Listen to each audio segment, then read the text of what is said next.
Hi, everyone. This is Bill Holton from Field Trial Central, and this is Field Trial Central Live. Tonight, we are honored and to be joined by Talmage Smedley of Utah. This is going to be a really, really fun discussion. Talmage is a professional trainer, all-age field trial handler. Been training dogs and horses for a lot of years.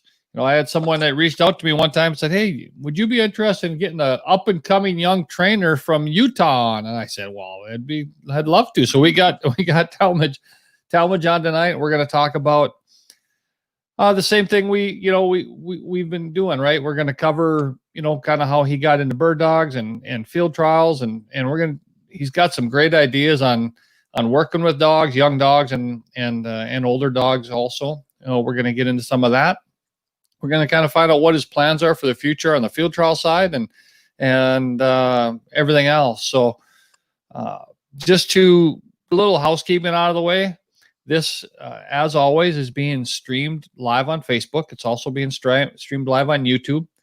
So make sure if you're watching this live tonight or you're watching it later, the recorded version, make sure you share this with other people, all your friends and people that might be interested in field trial dogs or hunting dogs, and let's just keep spreading the word of what we're doing on this great sport. So, hey, Talmage, thanks for joining us tonight. You bet. Thanks for helping me or for having me. I'm great. Yeah, you bet. Hey, your video froze up just a second. I'm going to see if I can bring it back in real quick. Come back. So if you can, Talmage, come back on. Click that link and come back on. So while we get Talmage coming back on, I just want to kind of throw a few things out there. This is a really, really exciting time of the year up here on the prairie. I'm coming to you here from North Dakota. Lots of all age trainers, shooting dog trainers, wild bird guys. Are here in the prairie this time of year. They've been starting to show up the last couple of weeks. I think we're probably now to the point where most of them are really getting involved in running on wild birds. You spend the first couple of weeks get kind of settled and getting dogs acclimated to the weather and roading and getting camp set up and then getting letting the spear grass drop and all those kinds of great things. But as of now, I think we got most people probably out there working on wild birds every morning, and the weather's been pretty conducive. All right, Talmage, you're back. So yeah, sure. It was good. I was just kind of talking about how it's kind of an exciting time on the prairie, right? We're getting a lot of trainers that have come up to my country. Now guys are actually out there getting work done on wild birds. As I think you are too. Give us a little update on what you've been doing right now, and then before we wind back to how you got started in this. Yeah. Right now, I've just started running on wild birds as well this week. Where I live is quite diverse. If I travel an hour or so from where I'm at, I can be into sage grouse, I can be into sharp-tailed grouse, I can be into forest grouse, ruffed grouse, I can be into huns and chuckers. So I have a lot of options all around me. This time of the year when it's really hot, I like to get into higher elevations. I've been having good success getting into some good areas that have rough tail or rough grouse. Yeah. Rough grouse and sharp tail mixed together there. So I've been working in some rough grouse and finding some young broods for the young dogs, and that's been really good. The weather's, it's cooler up there, high elevations of 7,000 or 8,000 feet. So that's been really good right now. That's where I've been focusing. Yeah, that's awesome. Yeah, it's great. From the time that Talmage and I have spent talking here, he is a dyed-in-the-wool wild bird guy, a lot like I am, and a lot of people that are watching. Tell us kind of how this all got started. How'd you get started with bird dogs? How'd you get started field trialing, and give us a little background? When I was just a little kid, my dad would tell me stories about pheasant hunting, and he had an Irish setter. So the first dog I got was an Irish setter, of course. I was 5 or 6 years old, and as we've learned more about bird dogs, we learned how to make him gun shy. So I started over again when I was about 13, and that's when I got an English setter. And she was a great bird dog. We had a lot of fun hunting with her. When I was 19, I had met a guy that had told me stories about this amazing dog that was the greatest setter in field trials at the time, Tacoma Mountain Sunrise. And so I reached out to the Robertsons, contacted Richard Sr., and he had a litter of puppies on the ground. So I bought a puppy, and that puppy went on to be T's Gun Runner, who Rich Robertson ran for us for a while. And then we sold him, and he ran him for a gentleman from Japan after that. But that's what, meeting the Robertsons there was what opened up my eyes to the field trial world. And, the Robertsons, like so many people out there, they've been like family to me. The whole family has treated me so well. And Rich has been so good at mentoring me and helping me learn about the game. And so that was my introduction. And that's been a lot of my education has come through Rich Robertson. Very grateful for him. Yeah, that's great. So now, this is something that interests me, and I think it interests a lot of people, but, you didn't start training. Obviously you started training dogs at a young age, but, professionally you didn't start with dogs, right? Correct. Yeah. I've been training and showing reining horses I did that professionally for 23 years, traveled all over the country and showed at a lot of different events around the country. And I had my own stallion that we bred nationally and internationally. I sold horses nationally and internationally. Had a really fun time with that. And then it's just been, maybe 4 years ago that I started to train some dogs for the public as well. Yeah, that's awesome. So give me a little insight on the differences between training reining horses and dogs, right? I mean, reining horses are trained, anybody who knows what they do or has watched them at all, that is to me the absolute pinnacle of horse training, right? I mean, it's the amount of the stuff that they learn and the stuff that they have to do is really, really cool. So give us a little insight there. What do you see different or similarities there? It's a lot easier to list the similarities than the differences.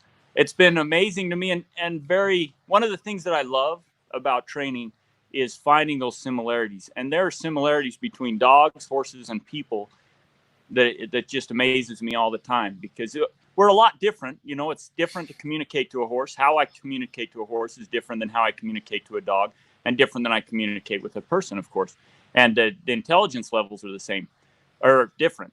But if you look at the core principles that make it work, the leadership and the communication, it's very much the same. For example, pressure. We all make our decisions. All actions come from some form of pressure.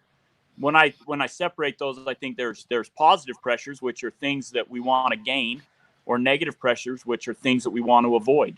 And the dogs, the horses, and the people are the same way. And when you start to understand how we make our decisions due to those pressures that we're feeling inside, which everybody feels them, positive and negative, all the time, all day long, we feel pressures to either avoid things or to gain things. And that's how we make our decisions. And so it's the same with the horse, it's the same with the dog, and it's the same with the people. So there's a lot of similarities. Oh, that's awesome. Yeah, those are really good points. So you started Rich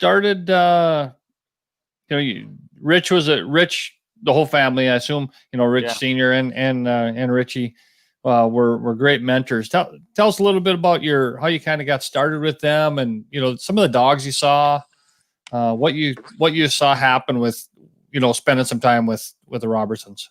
Yeah, when I got to know Rich and his family, that was when Hicks Rising Sun and Tacoma Mountain Sunrise were just getting to the end of their careers. And so the dogs that I remember were, T's Gun Runner, Tommy B, Brick Church Sun Drop. I remember him a little bit. There was a setter I loved that he ran that he called Snow, and I don't remember his name right offhand. But there's brothers to Gun Runner and to Tommy B that were, the setters that I loved. And then later on, I was a big fan of Utah's Red Rock Express and of Scooter, of course. I mean, I loved Scooter, and still I have dogs that I'm running now that are offspring of Scooter and offspring of Utah's Red Rock Express that I really enjoy. So those were then Audie, Audubon and Rapidan, and those were all dogs.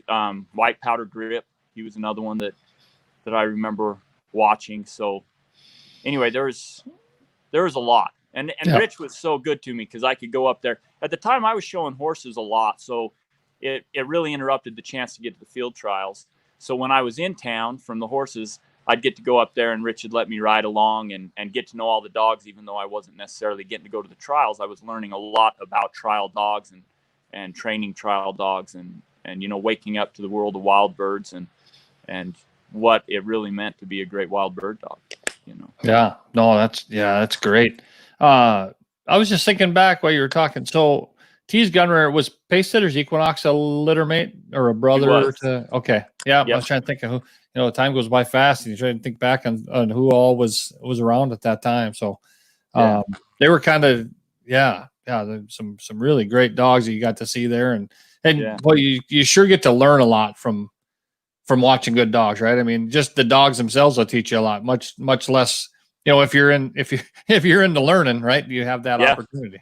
So, and this is a sport that, learning, I think is critical. When I think of this sport and what prevents growth or what is allowing growth, education's the big thing, right? That's what opens the door, closes the door.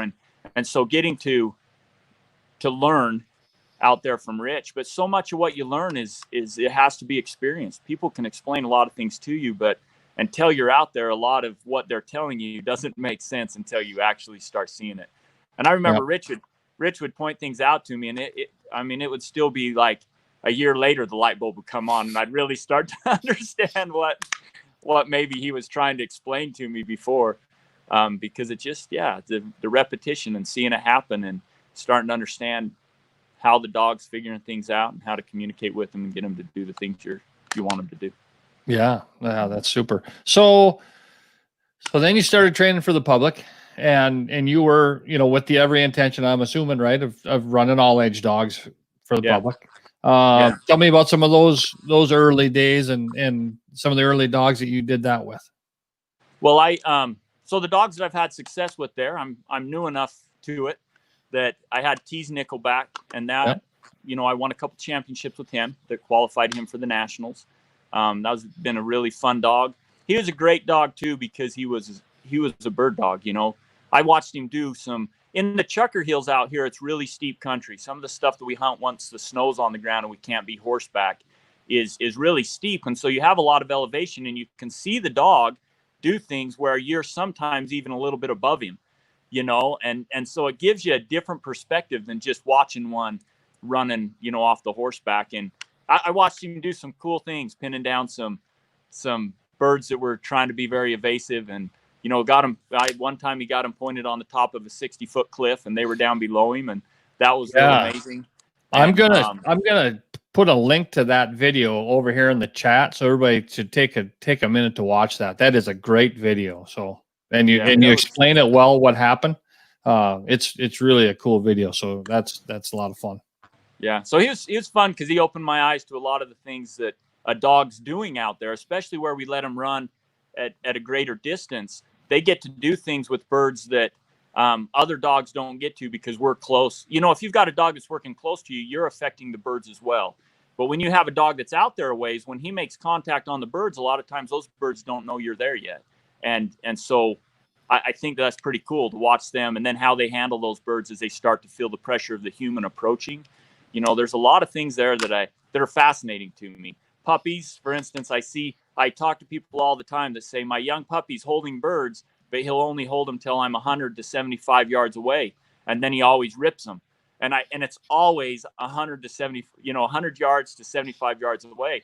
And I think that's because you just affected the birds and they changed their behavior. And that's what cut that young pup loose. And that's why he went through there until he gets used to how birds are handled, So anyway, it's fascinating. But T's Nickelback taught me a lot of things about that. He was a great dog. Recently, I've been running a dog named Seahawks Percy, and he's got 2 runner-up champions, and then he's got a championship as well. So he's close to being qualified, and he's a great wild bird dog. He's been a lot of fun to work with. And so those have been the 2 that I've had that have won for me. I've got some young dogs that I sure think are going to be just as much dog as what those two dogs are, but they're still in the building process, but I'm excited for every field trial. It's been hard for me to not get to go to a bunch of them that I had planned because I was hoping to win them. Right. Whether I was going to get it done or not, I don't know, but that's what I was working for. Well, and I've talked to a few people here recently, and that's, we're talking about this fall, boy, we really want to get to some field trials, and I guess, all we can do is just prepare like we're going to go, right? Spend every day, working towards that, those goals. And at the end, whether you get to them, whether we are able to go to them or not, and I kind of think we are, either way, the dogs are all going to be better off for it.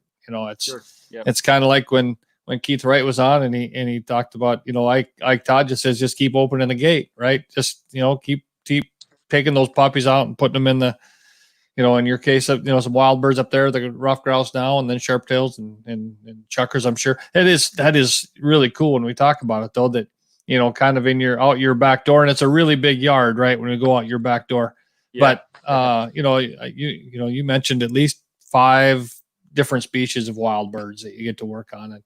And, talk a little bit more about that, right? You talked about that, how much you can learn from watching dogs but what's your feeling on how much dogs can learn from wild birds as opposed, and we know we can talk about pigeons and liberated birds too, but how much, what's the process there, do you think? And how much can they learn from a wild bird?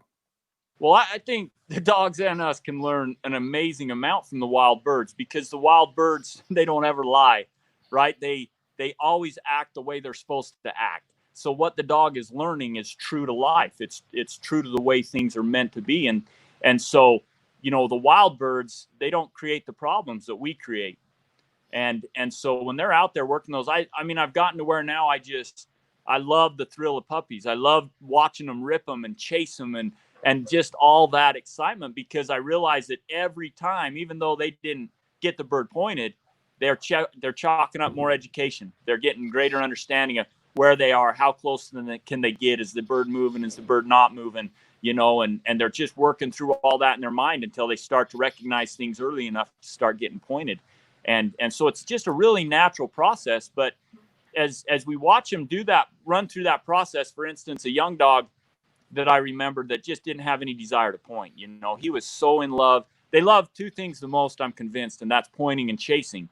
And I'm convinced of that because when I shoot a bird, only some of them even want to pick it up, right? A lot of them will go sniff it, and once they realize it's dead, they're gone, and so they love the pointing and the chasing. Some of them fall in love with the chasing so much that they don't ever slow down to point. But then you watch that progress, and one day you'll be running that dog, and maybe he's done enough chasing that he's really tired, or he's getting a little bit hot, or he's worn his feet off and he's getting tender-footed. And all of a sudden the chase isn't so fun anymore. And then you just see that light bulb turn on, and that dog starts hitting the brakes, and he starts getting them pointed, and then he gets them pointed, and you get up there to him and flush, or, if you're hunting, you get to shoot a bird for him or something. And those light bulbs are turning on. And that whole process was really natural. The pointing never had any pressure on it. The pointing was always a high point, but the chasing started to get some negative pressures, some sore feet, some exhaustion, some realization that he's never going to catch the birds anyway, and you just see that naturally happen. And you see these dogs start working so hard to keep the bird on the ground. They don't want to make it fly, because that's when the game ends. Yep. And I think you watch that process, and it's just so beautiful to watch with the dog and let them go through that. I think it's fabulous. Yeah. Yeah. Well, and I've wondered sometimes, and I never know for sure, but I'm a firm believer that that pointing dogs, and probably all dogs, they really, really love the smell of a bird. And, and very possibly, once, if they do point it, right, they get to smell it for as long as they can, and if they get too close and it leaves, now they got to chase it to try to get to smell it again. That's what I've always wondered, is maybe that's it. It's not just that I want to catch it, because I even see them, I've had a puppy running around here all spring and kind of just running loose and being a puppy, and we've got chickens, and there's pigeons flying all over the place, and he'll run or she'll run, and those pigeons will fly, and until they land, and then all of a sudden she just stops, right? I mean, it's like, now I'm getting close enough again. She's not just trying to catch them, and you really watch that happen, and it was really interesting to me just this week. I was running her in the on the prairie, and she pointed the very first sharp-tail she come across. She's a 7-month-old puppy, and it's just they just love I think they just love to smell them, right? I mean, I really believe that, and trying to find ways to do it better. How do I get close enough to them that I can get a really good smell, and then here they go, and now I got to go get them again, and then they do find out, I can't catch them to smell them again. I got to go find some different ones. So that's go ahead. I remember I've watched these dogs, especially the winter is a great time to watch them because, like I said, my view is different. When I'm on a ridge line and they're on a neighboring ridge line, or they're dropping off a ridge, or something, and seeing them from that elevation. And I mean, I remember watching Nick chasing some chuckers, and he was going uphill, and they were running uphill like they do, and he was pointing and then moving and pointing and then moving, and then he's pointing and they moved on, and then he just runs a big loop, and he runs up and around and up over the top, and then he ends up pinning them coming the other direction. I found that dog on point a number of times with the wind blowing up his tail. So I'm not sure what happened, if the birds circled him or how he knew that there was birds there, but that desire to be on point is really high in a lot of these dogs, high enough that they'll stand for, I've clocked myself on foot, hiking for 25 minutes. That can be 300 yards in some of this rough, steep country. And 25 minutes for a dog to stay in contact, especially if the birds are moving, but keeping with them and keeping them pointed. I think obviously that dog would rather point them than chase them or catch them. He's in there trying to stay with them and point them. And so I would agree 100%. I think that's becomes, and with our good dogs, that becomes their favorite thing. That's why they're out there hunting, is because we all know there's a lot of them that'll hunt their tails off and they've never retrieved one. They don't have any desire, or they broke steady to wing shot and fall, and they just don't do the retrieving work, but it doesn't take the hunt out of them. No. And a lot of and even a lot of those, they'll go find them dead. But once they've done that, a lot of them feel that's the end of my job here. And I'm not saying retrieving isn't an important thing, but I have to believe that, in chucker country, retrieving is really a nice thing, at times. But it saves you that 200 yards of losing elevation that you got to gain again. So. Yeah. So, but I think you're right on. I think there is just a lot of desire to smell them and to be close to them and try to do whatever they can to, scratch that itch, and feel that good pressure, I guess, is what, the way we describe it there. So, So, so now, tell us a little bit what your plans are going forward, field trial wise. This year or this season, you've got some, some derbies, I assume, coming up, and you've got some older dogs. Give us some insight there.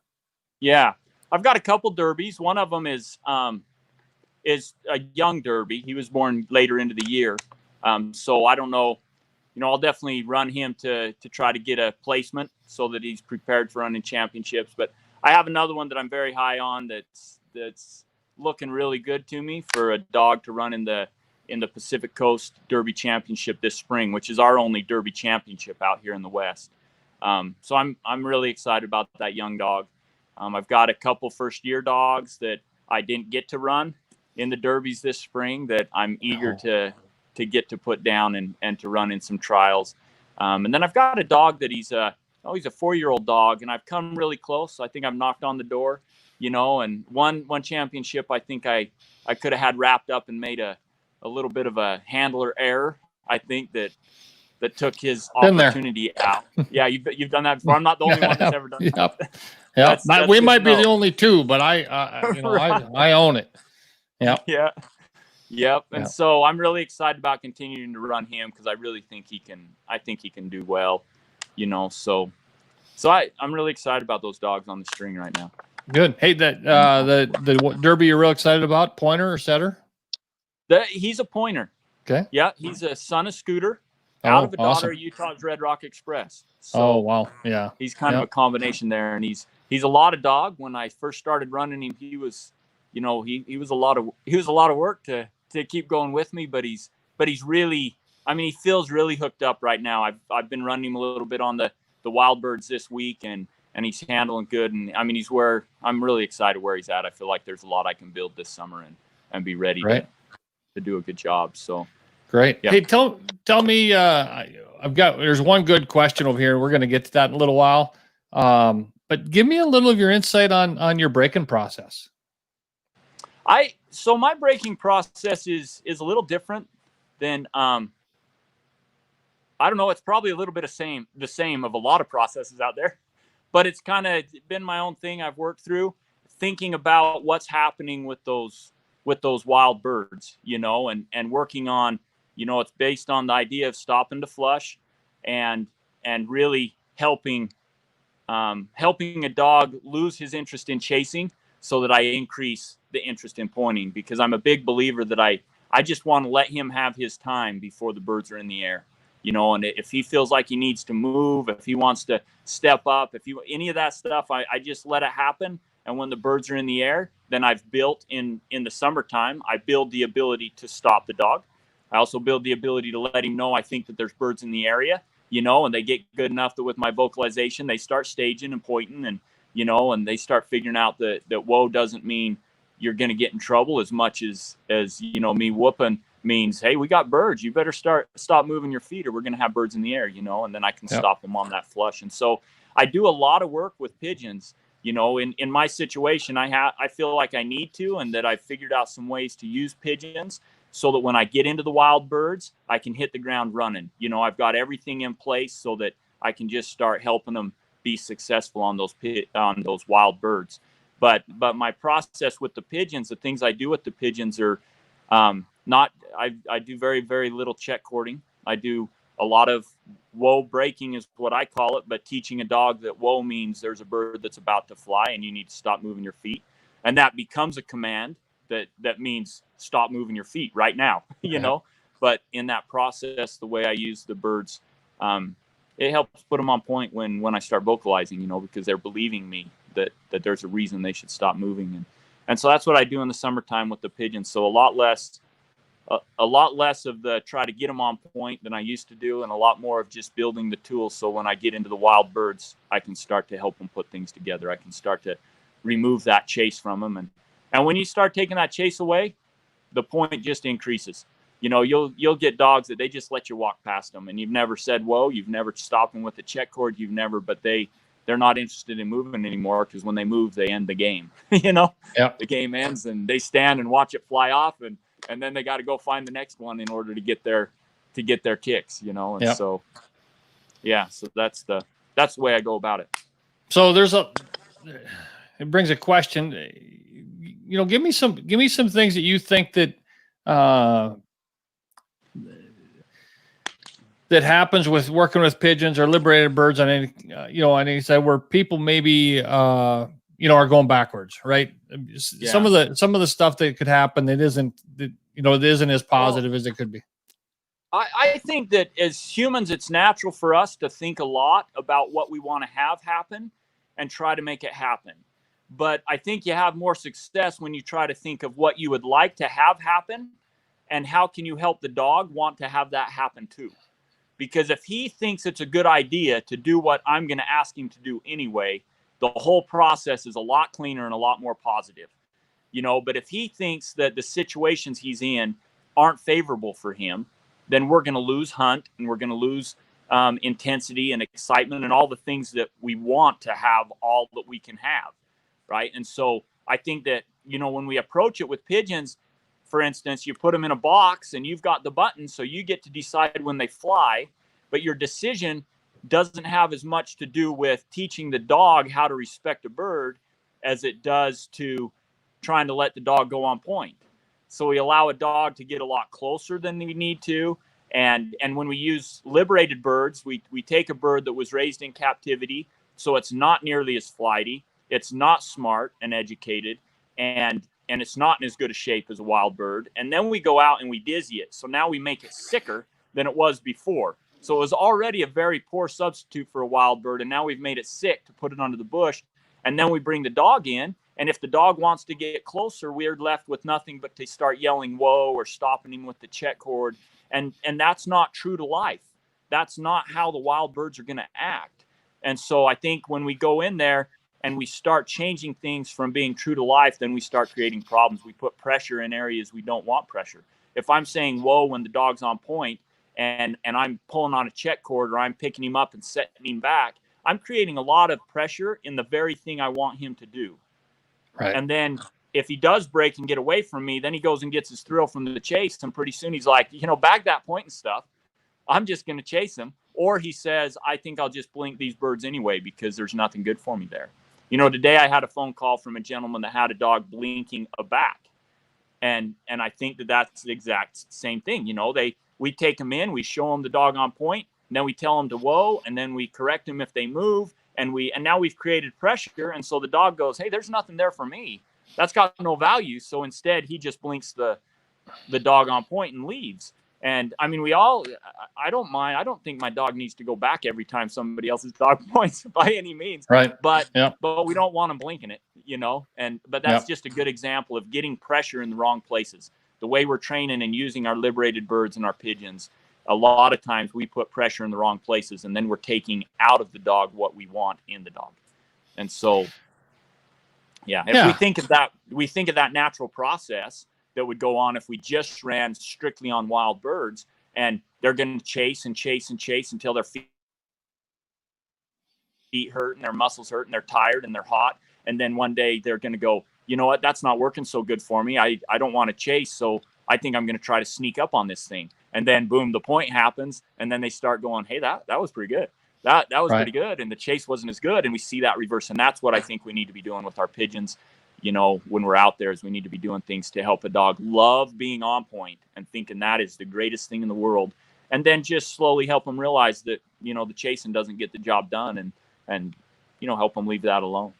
Yeah, no, that's a great point. And I think that's what the best thing to take away from that maybe is just, what we're using pigeons for, or liberated birds for in general, should be to do as much as we can to simulate a wild bird, right? And I think a lot of us get relegated to the fact that these aren't wild birds, so I'm just going to try to make as much as I can out of this, and as opposed to I'm going to try to do everything I can to make this seem like a wild bird situation.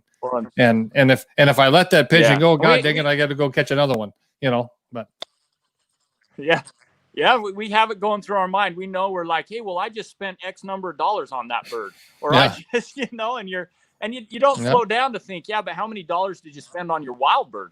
Because I spend a lot more money on my wild birds than I do my liberated birds.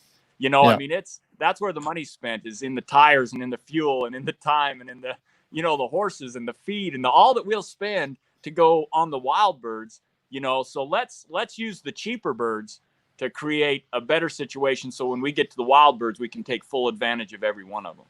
Yep. No, that's a great point. And do you use launchers with pigeons?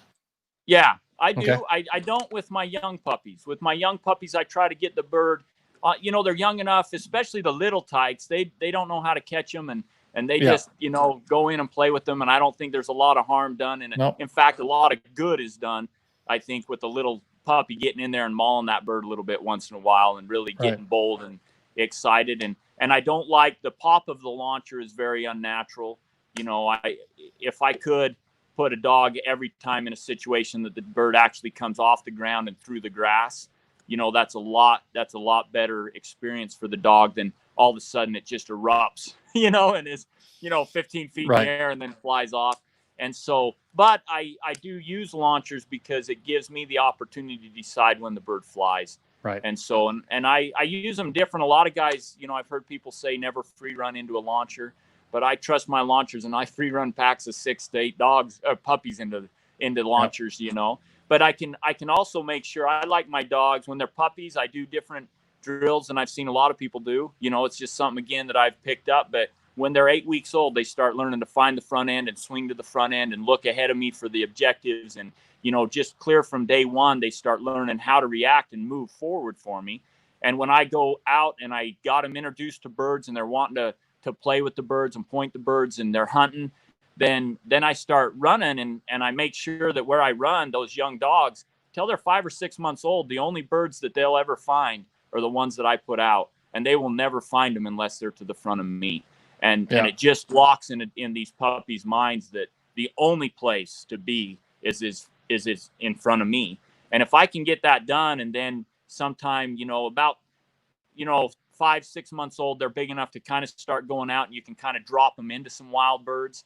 It's hard to go on a very long trip with them, but you could put them into some. And by then I've got them learning to kind of go with my voice and swing with me, so I can kind of put them where I want. They're starting to learn some verbalization. So they're starting to, if I start, making my sounds for that you might be into wild birds, or, then they start, really hunting hard, and they all kind of group up and come in together. And so I can kind of control the situation a little bit. So I can drop them out of the truck, and I can head somewhere, and I know I'm going to get them to the place that I believe they're going to be into birds quickly and get them back out of there. And so the first 6 months is built getting to that point, so that when I get out there, I'm not turning dogs loose and then trying to figure out how to get them back, and it's hot. And, there's a lot of things to turn those young dogs loose in the summer where they don't know how to run in the heat. They'll chase birds until they fall over, and so I like to have some ability. I don't do anything with e-collars or anything at that age. It's just strictly off rewarding them when they listen to me and come and go with me.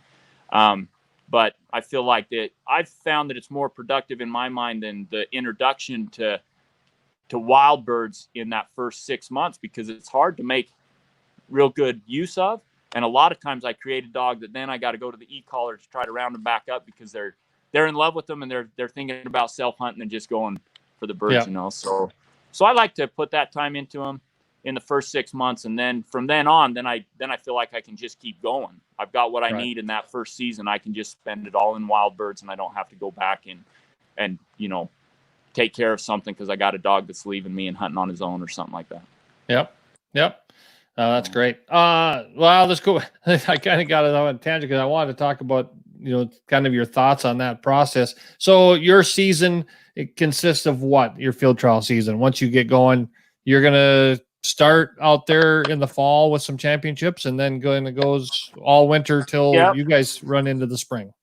Yeah. And the all age trials, they're kind of just packed up pretty tight.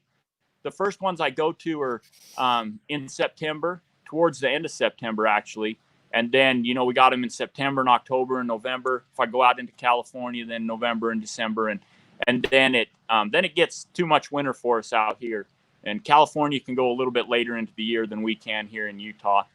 So then we start back up in March in the spring, and then run, on till through March and April. And Super. Hey, Leah had a great question here, and I'm going to put it across, because this I have to believe is something you've been asked about 1,000 times. But can you comment on the differences in training a field trial horse versus reining horses? The communication is the same. I've just stayed the same, and I'm far from an expert on a gaited horse. People ask me all the time about the gait, and I'm like, I just put them in the smooth one. And the one that's going as fast as I need to go. And if it feels rough, then I try to change it so it gets smooth. But I'm far from an expert of just what those gaits should be. And I'm pretty Western in. I mean, I just barely stopped riding my Western saddle as much, and I started riding a field trial saddle. But and so the communication is all the same. The difference is just that we're moving through country, and we're doing a whole bunch more straight line, work than we would otherwise. But I think the communication is the key, because if you understand the communication and how to show them what you want, how to get it, like the big things that I think a field trial horse has to learn is like a reining horse, and they need to learn to move forward and still give you control of all the body parts. So you can move, you can move them left and you can move them right in their body, and you can keep them going forward while you take a hold of their face and get them to engage their hind end more, or to use their back a little bit more, or, to sit back on their hocks when they're coming down hills so that they can ride the slide, which happens occasionally out here, and so those kind of things, it's the same, teaching them how to let you coach them on how to use their body more efficiently, and so just start the communication. I ride them the same in the backyard when I'm starting them I've got an arena here out back, and I go out and I teach them to let me move their shoulders. I teach them to let me move their hips. I teach them how to soften up in their face and how to move forward while they're also softening up in their face. And I go through all that stuff. I teach them to ground tie, use an e-collar when I do that. And so I get all that stuff done just in my backyard. And then I start taking them out and riding them once I got control of their body a lot. And then it becomes real easy out there, and I teach them the neck rein because I want to be able to ride with one hand while I'm doing the other things I need to with my other hand. So tell me if I'm reading this wrong, but now reining horses there's a lot of verbal cues, correct? Am I correct in that? Yeah, we do use a lot of, we'll hum for slowing down, and we'll use easy, to let them know that, relax a minute. We got to stay slow through this because it's really challenging because you want to do as little with your hand as you possibly can. So you're going to use your body and your legs to communicate, and you're going to use your voice to communicate, and you're going to go to that rein last because that, you want it to appear. So when you think of running a horse at top speed, you're flying in those large, if you're going to win, you got to be running in the large, fast circles and running to your stops. And then you want them right after you've run, then you want them to hit the brakes and slide. And then you want them to roll back and lope out slow and easy with the big droop rein, so there's a lot of communication going on, and there's a lot of preparing a horse or helping it become comfortable with those things, because it can't be in an excited state of mind when it's running fast. It has to be relaxed when it's running fast if you're going to get it to slow down and lope around relaxed, and so there's a lot of conditioning there that you're doing, and which also has really helped me with the trial horses, because I think our field trial horses, I think we underestimate or a lot of the world might underestimate how tough it is to have a field trial horse. And here in the West, I've seen a lot of people that want to pay, there's trail riding people that will pay $20,000 for a good gaited horse, or more, and they'll spend a lot of money. And then the field trialers want to spend $5,000, but the field trialers want it to be, or less sometimes, but they want that horse to be good with you shooting. They want that horse to be fine if the scout comes running up the side of the gallery to go help water a horse. They want to be fine about all the yelling. They want to be fine riding in a crowd, or else hurrying away from the crowd, or hurrying back to the crowd. And, we want them to be safe and fine in all those situations. And that takes a lot of conditioning for a horse to really be relaxed with everything that's going on out there. And it takes a lot of work in my mind to create a really nice, a horse that it's a nice experience to be on that horse at a field trial, and so anyway, so I think it's been helpful that I did all the reining and dealt with all the speed and stuff. Yep, I would think so. And I think that we probably do underestimate, what our field trial horses can do, using verbal cues as opposed to always having to, you be in the bit or somewhere. I think that's something that we're probably missing a lot of times, and I think there's something to be learned there. Yes, in our legs. There's a lot of communication in our legs, and I've had a lot of people comment because I ride a very short stirrup for the field trials. Most guys like to ride. I see a lot of guys ride with almost a full extension in their legs. But to me, that removes your legs as a cue on the horse. You can bring it up to give a cue, but you can't just easily release and touch, and you're not there present because your feet are so far away. It's a big movement to get there. And so I think our horses become very reactive to the leg, and we can only kind of use it as a correction instead of just as a verbal conversation. And so that's where using our vocal, I think, is good, but also using our seat and our legs. There's so much you can do. You can speed a horse up, and then you can bring a horse to a complete stop, and you can never even have lifted up your hand to pull on his mouth. He can feel all that and understand what's going on, and you can move him over, in the gallery, and you can step him away from a horse or to a horse, and they don't have to be banging shoulders in there, Right. And so, so there is a lot that we can do with our legs and then with our voice as well. Yeah, that's great. Well, I hope that helped. Leah is someone that has really, gotten into horses, and she's they're great people to have around field trials. So we do have another comment here, and this one here I think is pretty apropos from Rich Robertson Jr. Says Talmadge has learned a lot from the first time I met him. He owned a great setter named Tease Gunrunner. He was a very young Talmadge and the dog, so that's good. Yeah. Welcome, Rich. Glad to see you here. One of my favorite people in the whole world. Yeah.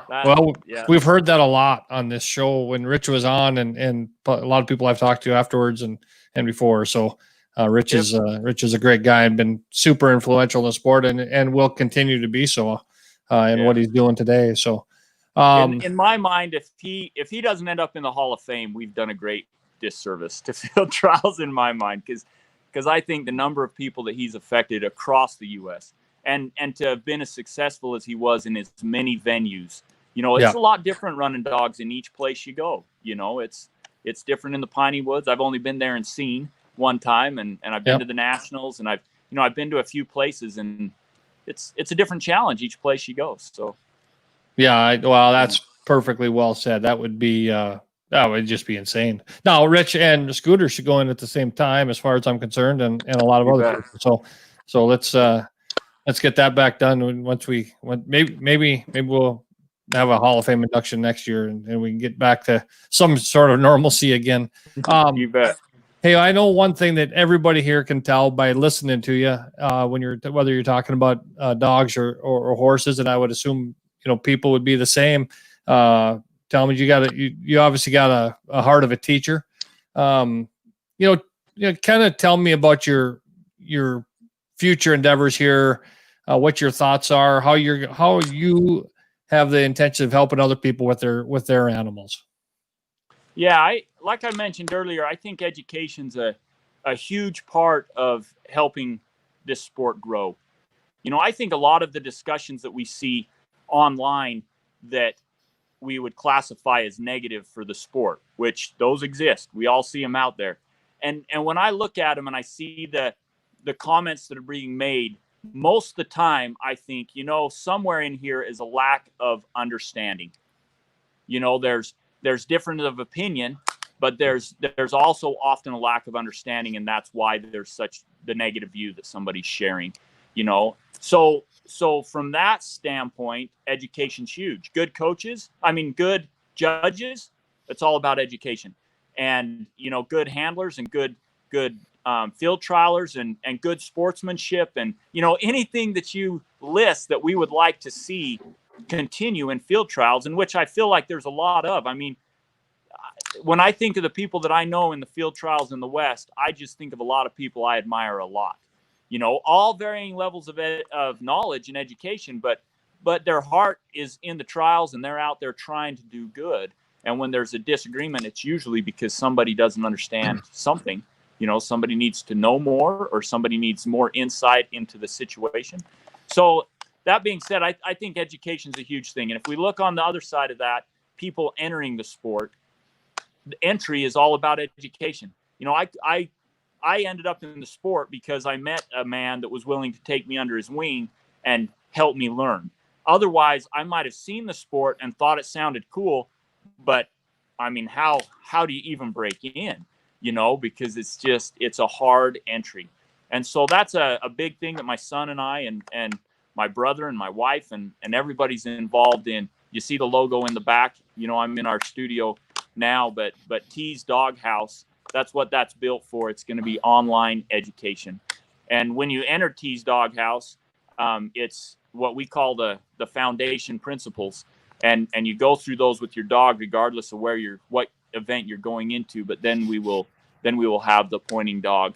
We're going to have an avenue for all kinds of different dogs, but the thing that I'll focus on is the pointing dog side. And it'll give me a great opportunity to share with people what I've learned about wild birds, what I've learned about using liberated birds, and what we can do in the summertime and in the time we can't be in the wild birds to prepare our dogs. I'll be able to put information on there, and we'll put information on there about the horses, what I've found to help make our horses safer, and how to condition them for the things that they're going to see at the field trial. And it'll just give me a great opportunity to try to create an entryway for people that are interested, whether they end up getting into the horseback field trials or just any of the other sports with the pointing dog, they'll have a place they can go to gain insight as to how to begin that journey and how to start to create a dog or a horse that can go play that game for them. So we're really excited about what's going on there. Yeah. Hey, just so everybody knows, I did put a link to teasdoghouse.com on over in the chat, and Talmage, that's probably the best place. That's, I obviously you're on Facebook, you're on YouTube. People can find you a lot of those places, but maybe the clearinghouse to get started. If anybody wants to contact you and kind of see what you're all about there. Yep. Teasdoghouse.com would be the place to go. And we've approached that beginning as a pet type thing. So when you get there, it's real easy to look at it and say, oh, this is for people with just a pet in the house, which I think is the lion's share of field trialers nowadays are people that have just a couple dogs and they are a family pet for a good portion of the year, not just a dog to hunt with it. And so, but when you look at it, that's the view of it right now.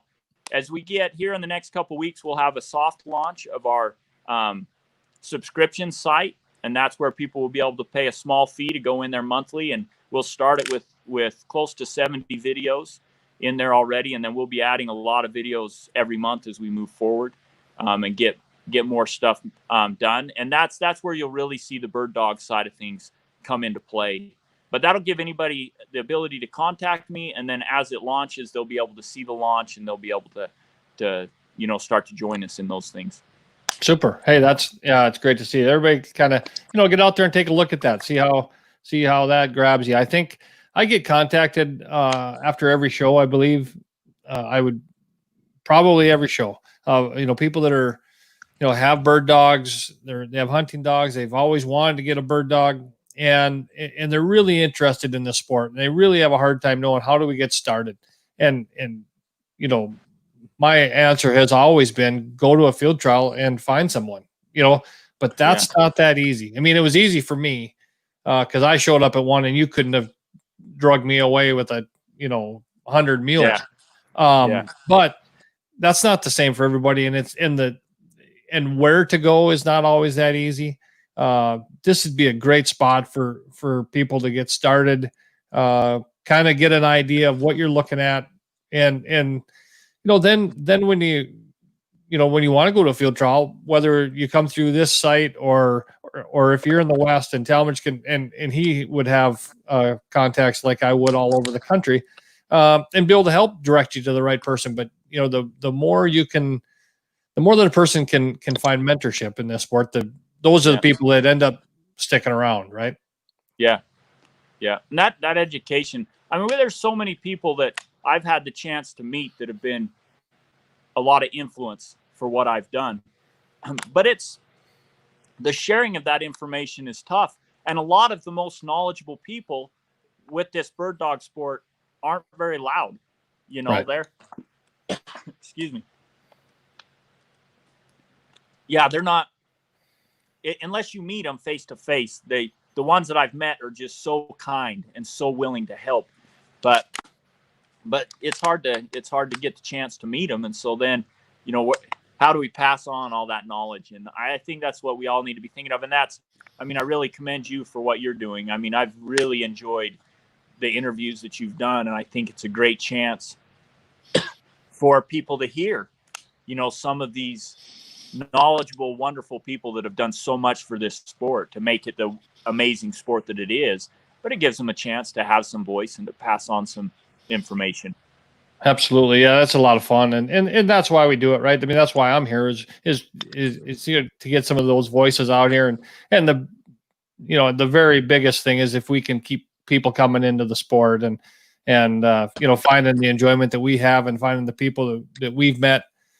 We talked the other day and the people that I know in the sport and the people that I've built great friendships with, and there's just a lot of real high integrity people in the sport. And I think people need to, but you need to be around them. You don't know that from, seeing something online or reading it in the field, right? You see it in the field and when you're reading the American Field, or now we're seeing these winners on Facebook or other websites, and it becomes a little bit larger than life, and you don't realize that, hey, I could I could go and spend some time with a guy that's been around this sport a long time, and Yeah. they're helpful. I mean.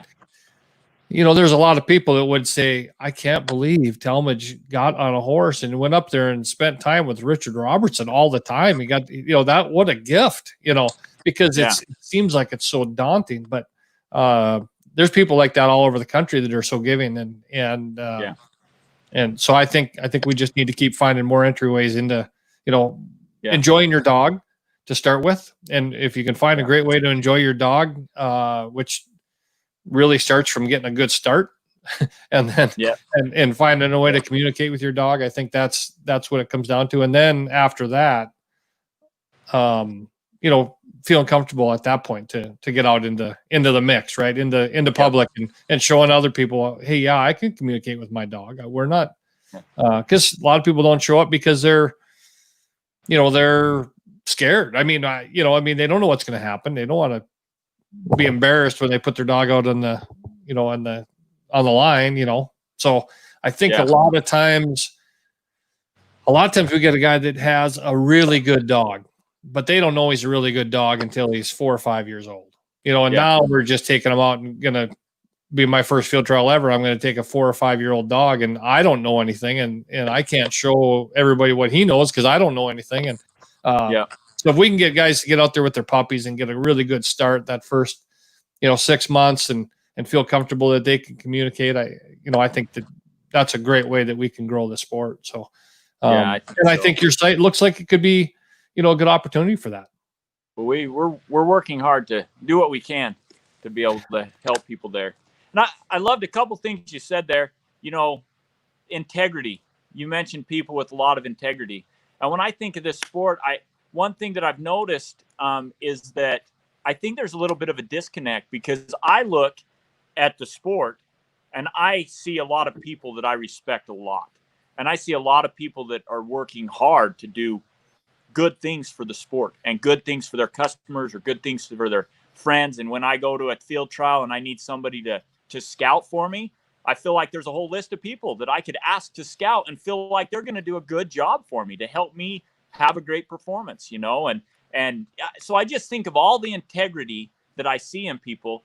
And then I see some of the discussions that go on online that don't show the field trial industry as a place with good integrity. And that bothers me, because it's not the way I see it being in it by any means. But it does make me think that, a couple things that I think we need to do as a whole, as people involved in field trial.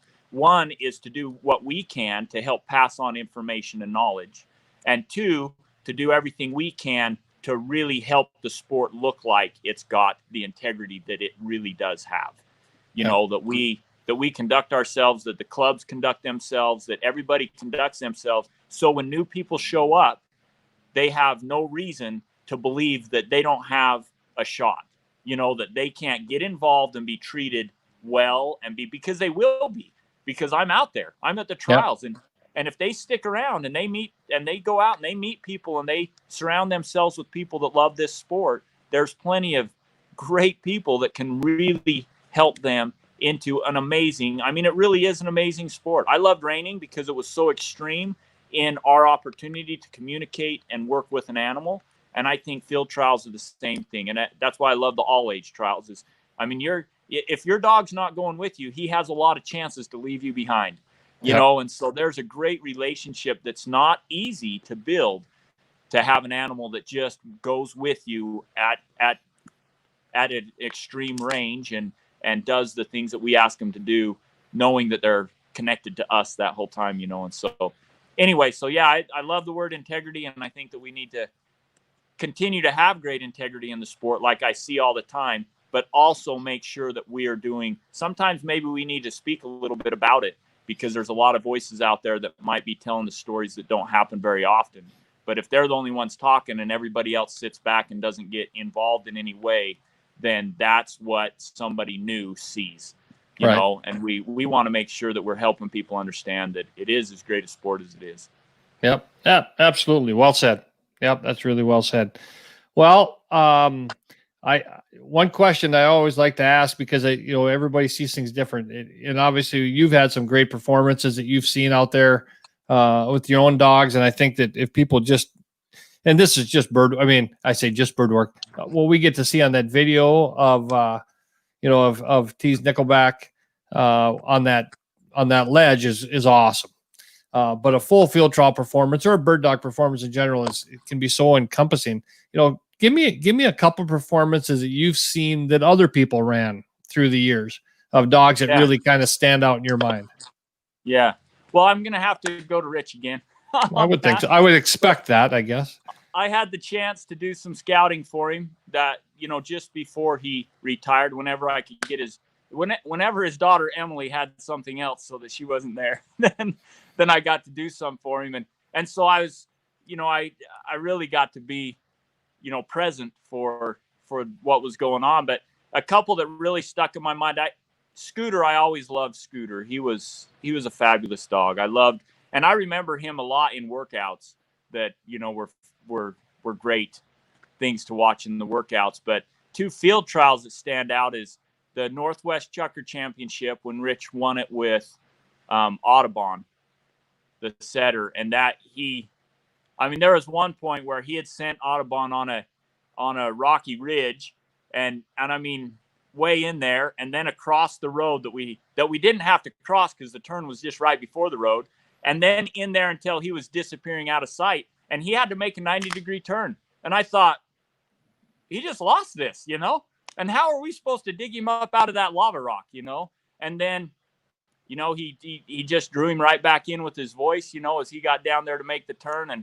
had the dog at the turn and shot him back out of the front. It just really stuck in my mind, because his ability to send the dog in there till you couldn't see the dog, not because it went into cover, but because the naked eye couldn't see him anymore because he got so small, and then be able to draw him back with his voice and have him when he needed to make the turn it just really, it blew my mind. And, he had another phenomenal performance with that dog over in Washington to win. I don't remember if it would have been maybe the Chucker Championship or the Pacific Coast Championship over there. And that was another performance that really stuck out. And those were just before Rich retired from running the pointers and setters. And they stuck out. So those are probably my two favorite. Yeah, those are good ones. And that's one thing I think people, when you come to field trials, these are the things that you get to see at times that just will never leave your mind, right? Those are ones that you can picture that dog, and it's really fun, and so I'm glad you shared those with us, because it's a lot of fun. So you got any last words for us, Talmadge, before we turn you loose tonight? No, just keep bird dogging. It's a great sport. I love what you're doing. I really appreciate you giving me the chance to be on here. I felt way outclassed by a lot of your other wow. The other people that have been on for interviews on here, but it's been fun for me. I've enjoyed it, and I appreciate it. Yeah, no, great. I appreciate you coming on, and it's been a really fun discussion, and I knew it would be. And I just want to make sure everybody has a chance to, take any opportunities you can to, to find someone to learn from, and Talmadge would be one. You've got great trainers around you, more than likely. Feel free to reach out to them, and sometimes sometimes you might have to pay a little, right? You may have to put a dog with someone that, so you have a chance to go learn with them, and don't be afraid to do that. I think that these are lifetime investments that just pay on forever. So, just, kind of keep going and keep field trialing. And if you're going to your first one, this would be the year to do it. 2020, it's finish her off strong. I think the more things we can do outside, the better. The more things we can do with our animals, the better. It's just one of those things that makes your heart feel good. And if there's ever a time we need that, this is the time. So the other thing I guess I'm going to mention is we're getting close now. We're less than 30 days from our first, real good major field trial, Wild Bird Championship. The National Amateur Shooting Dog Championship will be in Circle starting, I think, about the 20th August, and then the Montana Shooting Dog Championship will follow. And I know we're going to have a few less trials on the prairie this year, but probably starting about that time, I will be doing another show. I'm guessing maybe on Sunday nights, and we'll just talk about field trial results. It'll just be kind of quick, talk about everything I can find that's happened in the last week. Very possibly get a newsletter out that I can, get a mailing list if people want to follow up with that stuff. But just kind of keep that in mind, that's something we're going to do in the future. If I can, as those trials happen, the interviews a lot of times may be 1 or 2 or 3 different people in a night, people that have done some winning throughout the week. So that's the plans in the future. If it works, it's always hard. Guys that are running all over the country. We do have another show coming up next week. Will be fun. And the plan is to get some great amateurs coming on here over the next few months and just talk about what everybody's doing, out there enjoying their dogs and going to field trials. So with that, Talmage, I will sign off tonight. Everybody, thanks for visiting us, and just keep on bird dogging, like Talmage said. Have a great night. Thank you.